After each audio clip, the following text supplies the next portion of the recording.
Welcome back to Occult Archives, where we kind of like to shine a light on some of history's most feared books. Yeah. We don't do the boring summaries you get elsewhere. Nope. No way. We're going deep. Deep dives. Deep dives only. That's right. From the mystical grimoires that are only whispered about in those secret societies Right. to ancient religious texts, full of secrets Ugh. secrets that, maybe should have stayed hidden Perhaps. or maybe were even dangerous. These Yeah. are the books that, have captivated and maybe even scared people for centuries. Yeah. Yeah, they definitely have that power, don't they? And I'm your host, ready to explore the unknown with you. And I'm here to kind of guide us through it all. These texts can get pretty complex, Yeah. lots of layers of history and meaning. But we're gonna see if we can untangle some of that for you. Hopefully shed some light on these enduring mysteries Yeah. for you. So today, for our 205th deep dive, Wow, 205. we're going into a world that, has fascinated thinkers and seekers forever, it seems like. Mm-hmm. The mysteries of the Kabbalah. Yes. And specifically, we're going to be looking at what one author called the inner architecture of the soul. I like that. I like that title. Yeah. That's a good one. Yeah. So our primary source for this journey is this rather fascinating book, The Mysteries of the Kabbalah Vol. 2 Okay. by Elias Gewurz, published in 1922. Okay, so what makes this book kind of unique is that it's not like Gewurz sat down and wrote it himself. Okay. 7 of his pupils compiled it Oh, wow. from his teachings, and then one of the 7 actually prepared it for publication. Okay, so really, really a group effort to get this information out there. That's right. And what's really cool is the dedication. Yeah? Do you see the dedication? Yeah. Dedicated to Elias Gewurz, my teacher, who gave me all the materials for the building, pointing out the path to me, which he himself, with bleeding feet has trodden, one of the 7. Wow. So, that really kind of gives you a sense of this transmission of knowledge, right? I have a weight of it, Of it. This wasn't just like, oh, here's some ideas. This was hard-won knowledge, Yeah. passed down from teacher to student. Yeah, absolutely. It paints this really vivid picture, right, of this teacher who's so immersed in this material, and Yeah. the students who are so eager to capture these insights and share them with others. Mm-hmm. And that's kind of what we're trying to do today. Yeah, exactly. Be your guide. Be your guide through, what can sometimes be pretty dense, Right. Yeah. intricate stuff. But you come to us because you want to learn, you want to understand, you want those aha moments, right? Yeah. But you don't want to get, bogged down. Right. We're gonna try to give you a shortcut. We're gonna Shortcut. extract those core ideas that Gewurz lays out in this book, and we're gonna try to do it as engagingly as possible. Yeah. Keep it interesting, right? Yeah, keep it interesting Respect your time. and respect your time. That's the most important thing, I think. Exactly. So we're gonna explore different facets of the Kabbalah as Gewurz presents it in this volume, and we're gonna start with something really fundamental, right? Okay. Lay the foundation. The hieroglyphical interpretation of the Hebrew alphabet. Ah, yes, the building blocks. Got to start with the building blocks. You got to start with the building blocks. Now, this first section of the book, I mean, it's really remarkable, isn't it? Yeah. Yeah, it's full of interesting stuff. Gewurz mentions that this interpretation, it actually comes from a rare manuscript in his own collection. Oh, wow. That was intended to be part of this larger work on the restoration of the Hebrew language. The restoration of the Hebrew language. That's fascinating. Yeah. So he's not just, looking at the esoteric meanings, but also kind of the linguistic, the foundation of Hebrew itself. Exactly. I mean, that's got to be pretty interesting for anyone who's into, ancient languages and the nuances of Hebrew. Right. This is a unique perspective. So let's get into this hieroglyphical interpretation of the Hebrew alphabet. Okay. Right? Let's do it. It's not just about how the letters make words. Right. It's about the individual letter having the symbolic meaning this hieroglyphic meaning Right. that goes beyond the, phonetics and grammar. It's like each letter's a little picture, a little tiny picture Yeah. with all these like hidden meanings. Right. Full of esoteric insights. Mm-hmm. And what kind of understanding does this give us? I mean, it really kind of unlocks a whole new way of looking at things. Mm-hmm. And Gewurz, he goes through these selected letters, Mm-hmm. and he gives you the inherent meaning. Yes. He gives you the symbolic representation. He even gives you their numerical value within this Kabbalistic system. Okay. So we're getting a lot of information here. Yeah, we are. So let's start with the first one, Aleph. Aleph. Aleph. Aleph, the arithmetical value of 1. Mm-hmm. And Gewurz, he describes it as representing man himself as a collective unity, a principle, the Lord and Master of the earth, the universal man, and the human genre. Wow, that's a mouthful. Yeah, esoterically, it signifies unity, the central point, the point from which all else emanates. Right, the source, the origin. Yeah, this kind of abstract principle that underlines all of existence. Mm. And as a sign, it expresses, power, No. stability, No. continuity, Yeah, it's like the foundation. and even acts as a kind of superlative or emphatic marker. Interesting. So much packed into just one little letter. Yeah, one letter. So much depth. Representing this vast concept of unified humanity and foundational principles. Yeah, it just builds from there. Yeah. So next we have Beth. Okay, Beth. The numerical value of 2. That's right. And this one's associated with the mouth as man's organ of speech, his interior, and his habitation. So thinking about the mouth as this point of communication, Yeah. expression, but also taking things in. Exactly. Intake, output. Yeah. It's a very important symbol. Yeah. And symbolically, Beth denotes virility, Okay. paternal protection, interior action, and movement, like Yeah. a sense of kind of going within and also outward. Okay. It's a very dynamic letter, Yeah. and grammatically it serves as the integral and indicative article. Okay. And Gewurz points out that when you combine Beth with Aleph, it forms this idea of progress, of moving from one state to another. Okay. He actually uses the term locomotion. Locomotion. Yeah. Wow. Right? So we go from unity to this directed movement or progression. It's a journey, you know. It's like a story unfolding That's right. within these first 2 letters. Yeah, exactly. And it keeps unfolding. And next we have Gimel. Gimel, yes, with a numerical value of 3. Okay. And this one's all about the throat and everything that is hollow. Oh, throat. Okay. Think openings, outlets, canals, Okay. anything concave or profound. So things that connect, that Yeah, passages, connections. for flow. Yes, flow, exactly. But also, it expresses this organic covering, the bodily organism and its actions. So it's interesting how these very basic forms and functions, right? Like the physical structures that allow us to interact with the world are tied to this fundamental structure of the alphabet itself. Yeah, I mean, that's what's so cool about this, right? Yeah. It's like it's connecting the symbolic language Right. with the physical reality it describes. Yes. It suggests that there's this deep connection between the two, Yeah. and this correspondence between the inner and outer worlds, Right. which, is a big idea in a lot of esoteric traditions. Yeah, absolutely. So what's next? Dilith, I believe, Dealeth, yeah. with a numerical value of 4. 4. And this one signifies breast, bosom, Okay.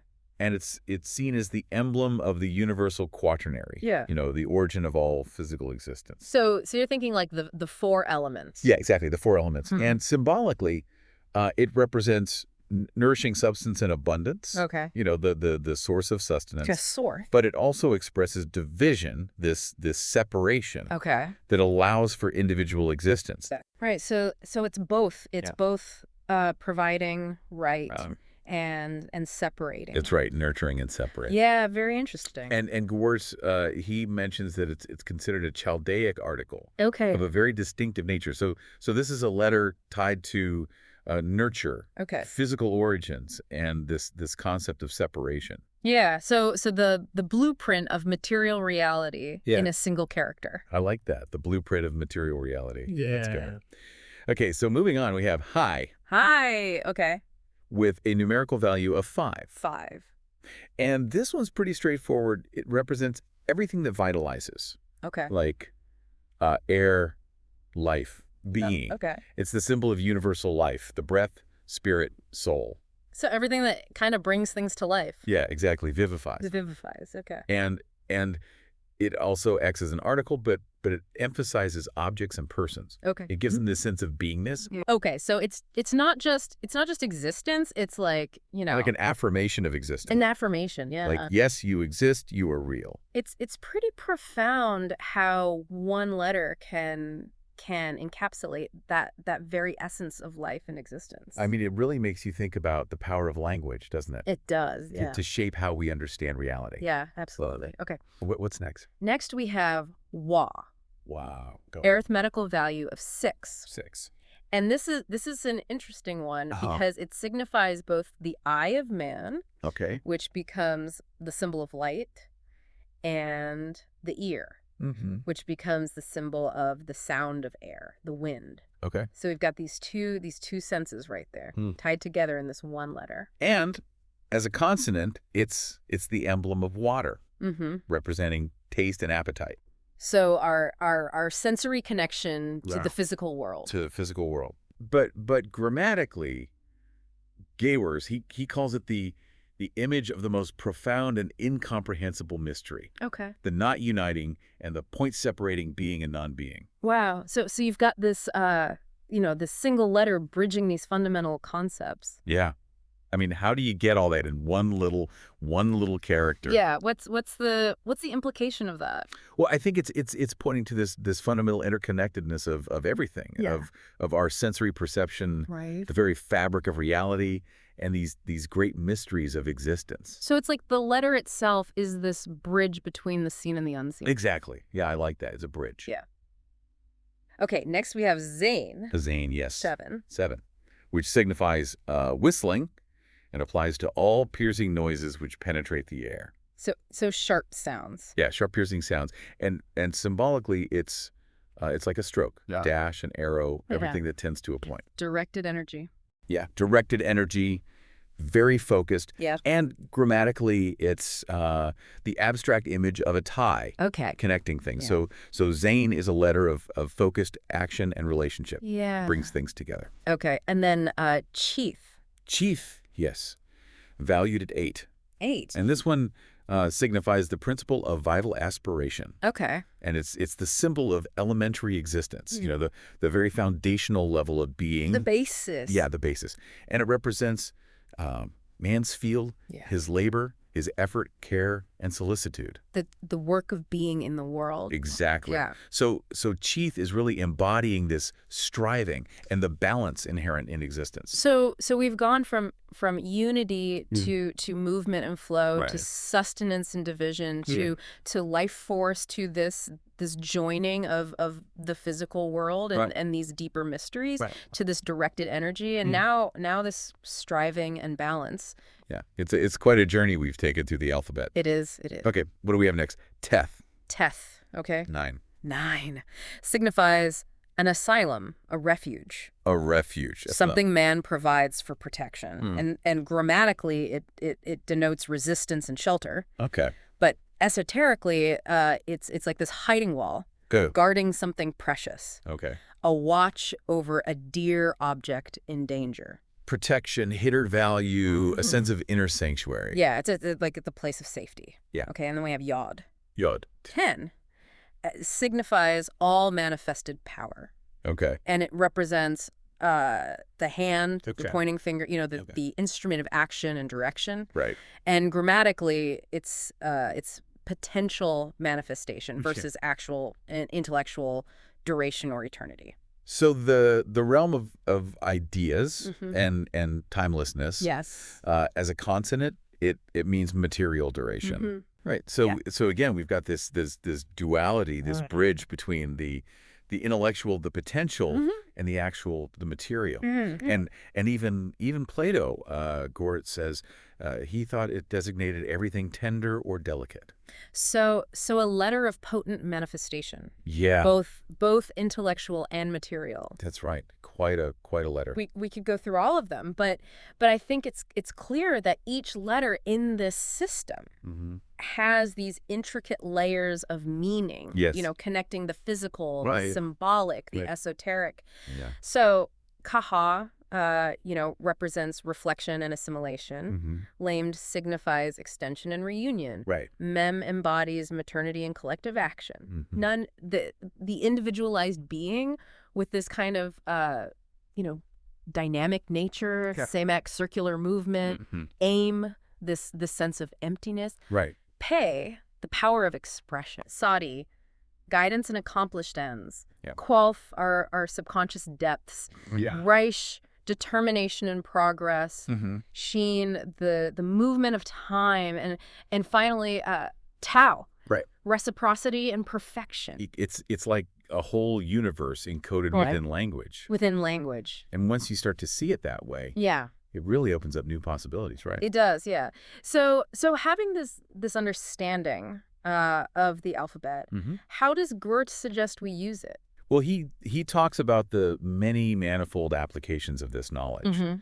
And he suggests that, by understanding these hieroglyphic meanings, students can start to reinterpret scriptures for themselves. They can analyze, they can synthesize the letter meanings within each word to uncover these deeper truths about the inner life, to guide them on their personal quest for knowledge and self-understanding. So it's giving you a whole new dimension to reading these sacred texts. It's not just about the literal meaning anymore. Yeah. He even references Dr. Franz Hartmann, noting the idea that great teachers, they often provide hints, Right. The head of the chapter, rather than these explicit, easy to digest details. Right.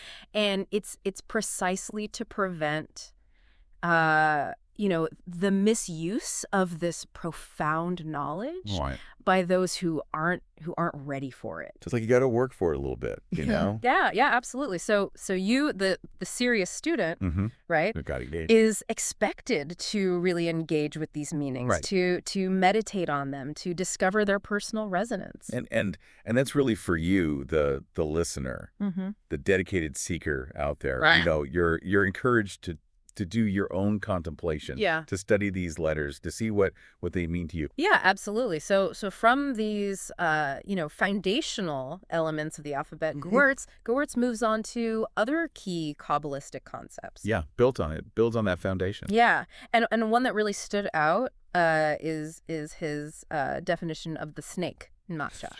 Now this isn't your garden variety snake, No, not a literal slithering around in the grass. Right. There's a deeper symbolic meaning here. Yeah, there's a much deeper symbolic weight here. Definitely. So, according to the secret tradition, Nachash signifies this deep intrinsic feeling that binds an entity to its individual existence. Okay, so it's about identity. And it fuels this powerful desire for self-preservation and expansion. So it wants to exist. It wants to exist. And it wants to grow, to expand. Yeah. Gewurz describes it as radical egotism, the inherent tendency to place oneself at the center of one's universe. It's a pretty fundamental drive that I think we all have. Yeah. He even incorporates Moses' definition, viewing it as the seducing passion of elementary nature. Okay. A primal urge. Right. This secret spring Okay. provided by the Creator. So something that's kind of built in, inherent. What we might understand as natural instinct. Right. But crucially, Yeah. Gewurz stresses that Nakash is not an external separate being, Right. but rather a central movement within matter itself. Okay, so it's not like a separate entity or demon or something. It's more like a force, a principle. Yeah, this hidden spring operating in the depths of our being. Okay, so it's internal then. Yeah. It's not an external tempter. Yeah, exactly. It's the root of self-centered tendencies, right? And those unrefined passions we see in the early stages of evolution. Yeah, before we've kind of refined ourselves, Right. grown a little bit. Right. Right. And it's interesting how this concept, it seems to echo across different Oriental languages. Okay. Gewurz points out that in these languages, nekaj often implies internal ardor, Okay. this centralized fire Okay. with this tendency to expand outward. Right. So it's still got that energy, that drive, but it can manifest in different ways. Yeah. He also points to the Chaldaic derivations, which link it to feelings like fear, sorrow, Right. anxiety, evil, and painful passions. Oh. And similar kind of negative connotations, in Arabic, Syriac, Ethiopian, where it signifies tormenting affliction. So this inner drive has the potential to really manifest negatively, Right. if it's not controlled, if it's not transmuted. Right. So the lesson of Nekash isn't about, demonizing this creature, right? Right. It's about understanding this fundamental aspect of our nature. Exactly. Gewurz contrasts, expansive love emotions with restrictive hatred, right? Okay. And he connects hope and faith to the outward embracing nature of love, while fear, doubt, and despair mirror the inward contracting nature of hate.